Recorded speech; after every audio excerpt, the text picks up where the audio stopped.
marami talagang paraan para maitaboy ang mga lamok sa inyong paligid. Kaya lang gagawin natin ngayong araw. Kung meron nga kayong eucalyptus essential oil sa inyong bahay, gawin mo ito para pantaboy ng mga lamok at hindi ka na rin makakagat. Sa isang spray bottle nga, kinakailangan natin ng 3 spoon ng tubig at 10 drops ng eucalyptus essential oil. I-shake lang itong maputi hanggang sa mag-mix yung dalawang ingredients at pwedeng-pwede na nating gamitin. Pwedeng-pwede itong i-spray sa ating mga balat at sa ating mga damit para makaiwas sa mga lamok.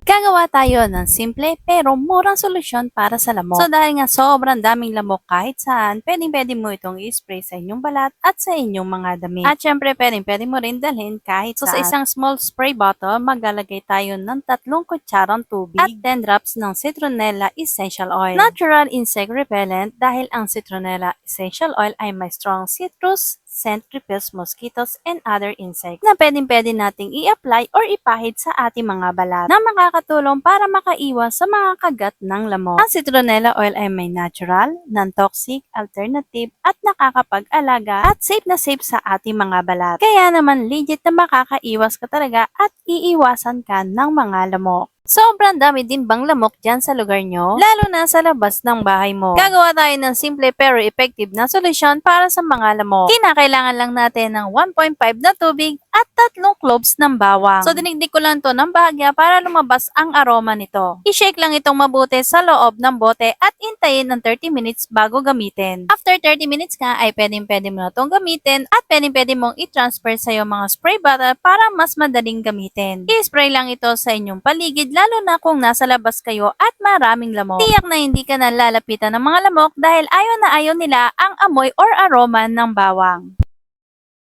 Dahil nga sobrang daming lamok ay gagawa tayo ng paraan para matanggal sila. Kinakailangan nga natin ng 1.5 liters ng tubig, 3 cloves ng bawang, dinikdik ito. Ilagay lang ito sa loob ng 1.5 na tubig at hayaan itong nakababad hanggang 30 minutes at saka pwedeng-pwede na natin itong gamitin. Pwedeng-pwede mo itong i-transfer sa mga spray bottle at i-spray lalo na at kung nasa labas ka ng bahay na sobrang daming lamok. Easy way at safe na safe nga ito at iwas kagat ng mga lamok. Kaya try mo na! O diba, ang galing! Dahil nga tag-ulan ay di syempre tag-lamok, kalalaki nga ng lamok dito sa loob ng bahay namin. Kaya naman gagawa tayo ng simpleng hack para sa mga lamok. So sa isang lagay nga, kinakailangan lang natin ng 2 kutsarang kape. Yes, kape. Walang halong kahit ano, kape lang talaga. At kinakailangan lang natin itong sindihan gamit ang lighter. Once nga nalumabas na ang usok nito, ay pwede mo nang ilagay sa lugar kung saan maraming lamok. Legit na nakakawala talaga ng mga lamok sa loob ng bahay mo.